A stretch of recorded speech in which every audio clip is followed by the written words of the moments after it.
Listening to the What the Wrestling podcast, the show that brings you all things wrestling with your host, RJD.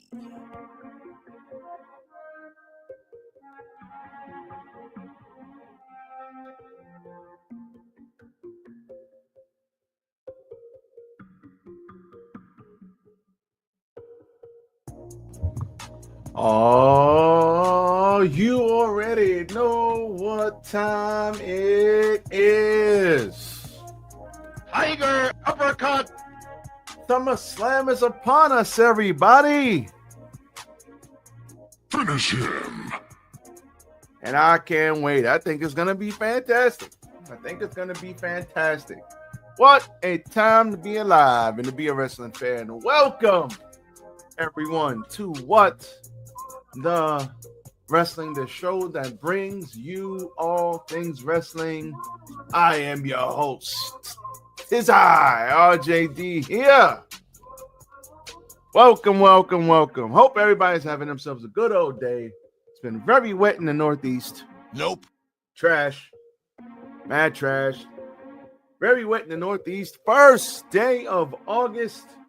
We are still in halftime. So, January, February, March, April, May, June. Start of the third quarter. July, August, and September. We are in the middle of the third quarter. What are you going to do with the remaining 5 months of your year? Let's make it count. But first things first, if I sound a little hoarse, I was out screaming my head off yesterday, so we're going to get through this. We're going to rock out, and I am glad to be here. So hit the like button. Where's my like button? There we go. Like, comment, share, and subscribe to the channel. What the Wrestling. Coming at you. What the Wrestling on Facebook, YouTube, and TikTok. And follow me, RJD, RJ699. SmackDown comes on tonight. I am actually, to be honest, thinking about doing either a watch-along SmackDown or like a watch-along SmackDown, going live, watching it, or doing a video right afterwards. So I'm not entirely sure. This video will be out probably 10:30 on Friday. So I don't know what I'm going to do tonight. I'll see. I'll figure it out. But as for Monday Night Raw, we're going to go through this real quick and touch back on SummerSlam. Again, we have the 10 bell salutes. So real quick, we have the 10 bell salutes again. That's great. We did have the Tribal Chief on the show, but I'm going to bounce around. So we did have Punk and Gunther. Punk said, I need to do this because, at the end of the day, I need this like I need air. I need this like I need this. I need this like I need that. So Punk and Gunther kind of played up. We all know Punk is excellent on the mic. The ring general is who he is. So I am expecting good things from this match. So we did have that, hyping that up. We had a WWE World Tag Team Championship match. Finn Balor and JD McDonough, the Judgment Day versus Joaquin Wilde and Cruz del Toro. Very good match, but the LWO loses here. Balor hit the coup de grace. El Grande Americano interfered. Kaiser. El Grande Americano definitely interfered in this match, causing them to lose. The thing I like about this is we can switch this shit out from Chad Gable to Kaiser, from Gable to Kaiser. Gable could be like, see, I told you it wasn't me. And then Kaiser could say, I told you it wasn't me. They could run this shit for the next 6 months and have like good storytelling. My man just blasting everybody with the damn metal plate in his head. Io Sky, Nikki Bella, and Rhea Ripley and Stephanie Vanker beat Naomi Alba Fire, Piper Niven, and Chelsea Green after Vanker hit the SBV on Chelsea Green. They celebrated and Rhea said, listen, we friends now, but I'm coming back for my title, which means she's absolutely not getting the title. You stupid. Oh, man. Nah, we don't know. I mean, I picked Naomi to retain, but I think that's going to be one of the matches of the weekend, besides that car crash of a ladder match, but good stuff there. Bayley was interviewed backstage and expressed frustration losing the women's Intercontinental title match, her women's tag team title match, missing WrestleMania, and now missing SummerSlam. She said that for the first time in her career, she's at a loss for words. We all know what that means. That's a setback is a good setup for a comeback. So, what the hell is that? Oh, it's a setback is a good setup for a comeback. So I definitely am looking forward to Bayley mixing it back up. She's gonna get back up there. Listen, we love Bayley. We show Bayley respect, and we're gonna see what happens how she bounces back. Becky Lynch attempted to sneak attack Lyra Valkyria.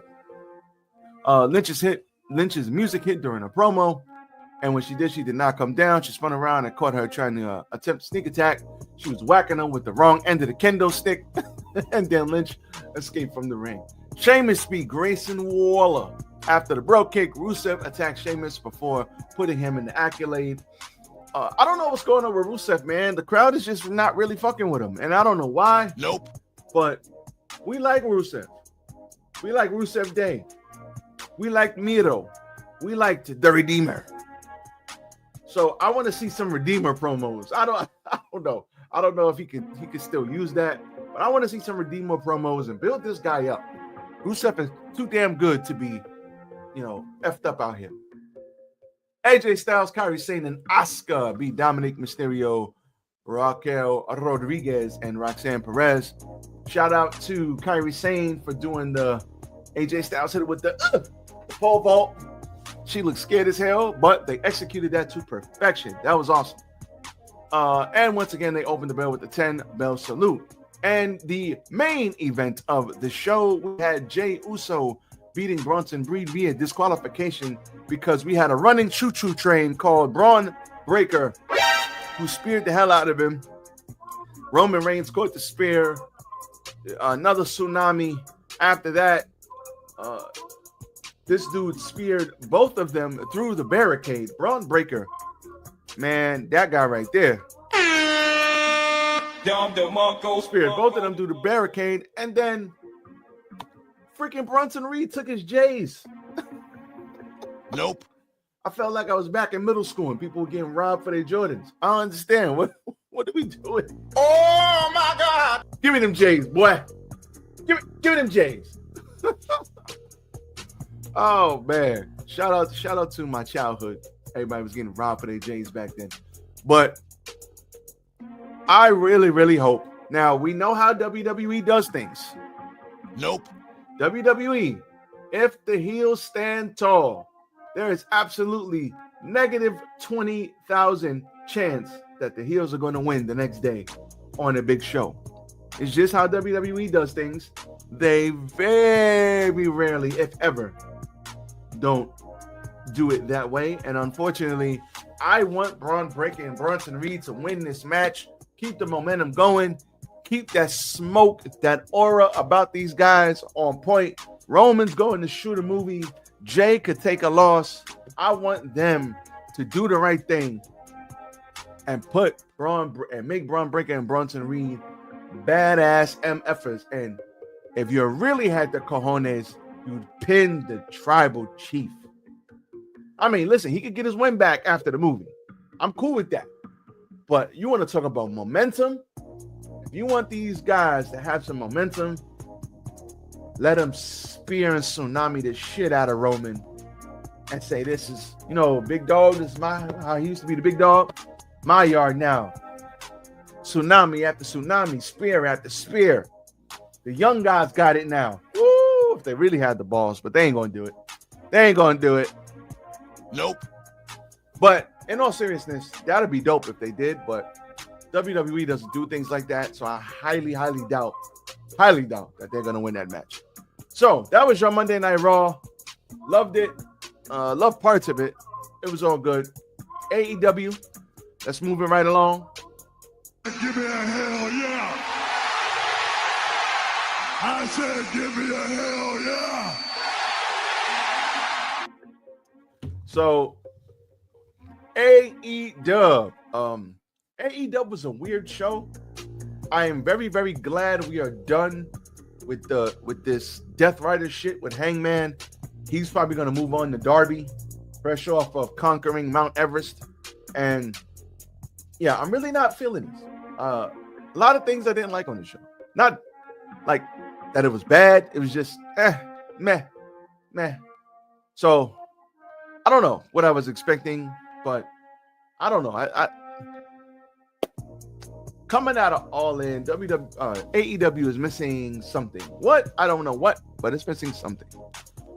So we had an AEW World Tag Team Eliminator Tournament, Outrunners versus the Young Bucks. I would have most definitely had the Outrunners win here and continue this downward trajectory of the Young Bucks, but they didn't do it. They didn't do it. Nope. Young Bucks got the win. That sucks. I didn't want the Young Bucks to win, but Nick comes running to start up a pin attempt at the end, and they hit the TK Driver, and that was all she wrote. Then you had Okada come out because he is with the Don Callis family, but he's still cool with the Young Bucks. He came out there. They were beating up on the Outrunners, but Mr. Swerve comes back, and after Swerve comes back, he comes down, and the Outrunners make a comeback, and they're bouncing Okada around, and then after that, he was going for the Swerve Stomp. Didn't work, so he just jumped out and Swerve stomped everybody from the top rope. So shout out to Swerve. Looking forward to this. So many good matches. Oh, I love AEW. So many good matches on the horizon. I love it. Backstage, we have Mark Briscoe was interrupted by Ricochet and the Gates of Agony. They told Briscoe, stop worrying about MJF and focus on the man who's facing him tonight. He didn't give a crap about all that. He was still talking about MJF, and he said, my man, over here. And then he said he'll see him later tonight after he grabs his attention. And finally, we got commentary on Happy Gilmore 2. And MJF is looking for Shelton Benjamin. And he's like, yo, listen, Bobby, I don't know what's going on with Bobby. He's mad. MVP's not here. What's going on? And he said, hey, Max, do you got the time? He said, no. He said, oh, I got the time. You gave me this nice Rolex. And he said, you know what? This has been the dopest Rolex, the greatest Rolex or the nicest Rolex I've gotten from Temu. He's like, listen, we knew from back then you was a piece of crap. You gave me a fake Rolex. We knew you had an agenda, but we didn't whip your ass because of Mr. MVP. But you know what? You've been about yourself. And he's not here, MVP, because he's disgusting at you. And you know what? I say you're out. So you're out of the syndicate. And he said he didn't want him drinking his own piss or beat the piss out of him or something like that. And he was like, get the camera out my face. So I like the fact that we're slow burning this. And MJF is going around crazy backstage. And he's like, you know what? I don't know what's going on. Everybody's mad at me, but he's trying to get back Triple B, and I don't know if he will. I don't know if he won't, but we're going to see. And then we had Christian Cage. Now, Christian Cage came out, and this was not his best night. Stop it. Get some help.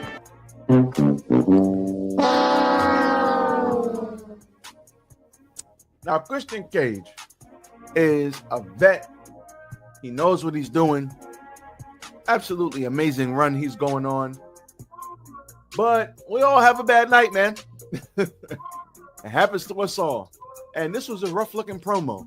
It's like every time I don't know if he was forgetting lines or he didn't know what he wanted to say. It was quite a long promo. He just kept saying, I'm conducting business. So when he would mess up, I'm conducting business. I've done a lot of bad things to people. Copeland wants me to find myself. Hey, I'm conducting business. So it was weird because it's like when he would stumble or something, he would just stop and say, hey, shut up. I'm conducting business. And the crowd really wasn't making any noise. So it was just like it came off as like, this is bad, right? Like they're not really feeling it. So whatever. He stumbled over the promo. Shit happens. It's Christian Cage, so we're not going to sit here and throw dirt on his name. We're going to put some respect on his name. But shit happens. We all have a bad night. So after that, Cage addresses this running down Nick and Shayna Wayne. Nick thinks he's got it all figured out because he has some gold around his waist. But what's going to happen is he's going to have to actually answer for what he's done. Cage tried to get out of there. And at the end of the day, they caught him at the top of the ramp and gave him a nice old concerto. The safest looking concerto I've ever seen, which is great. You don't want the man with concussion history to get concertos. So they protected him. Good stuff here. Good stuff. Next, move right along. We did have some backstage stuff with the Young Bucks. Moving right along. After that, we had the main, not the main event, but we had the title match, which is crazy. Everybody banned from ringside. So you know what's gonna happen. You stupid. We're gonna have people at ringside. It's like a steel cage match to keep everybody out. And then you know what happens. You stupid. There's people in the steel cage. So everybody banned from ringside. Hangman Adam Page versus Jon Moxley. This was very good. Let's bring it all the way to the end. We had Yuta coming. Yuta and Cesaro coming out. Claudio. We had them coming out. Security stops them, and then we had Marina Shafir throw the belt in the ring. He whacks Hangman over the damn head with the title. That was all she wrote. Oh, but no, a 2 and a kick out. So after that, he kicks out. What happened after that? So we had a DDT attempt. Well, let's take it from here. We had a DDT attempt, middle of the ring. Page fires up, lands a few shots, sending Mox out of the ring, all leading up to the moonsault of the top, forcing him to hit the floor. He brings Mox back into the ring for a buckshot. Mox counters it, but he counters that for a deadeye. But he knocks the ref down in the process. This draws out a bit. This draws the boos, So the boo birds were coming out. Security was holding back them too, but not Marina, who snuck around, threw the title in, whacked him over the head. But he kicks out at 2. The ref sees Shafir, gets her out of there immediately. This brings the crowd back.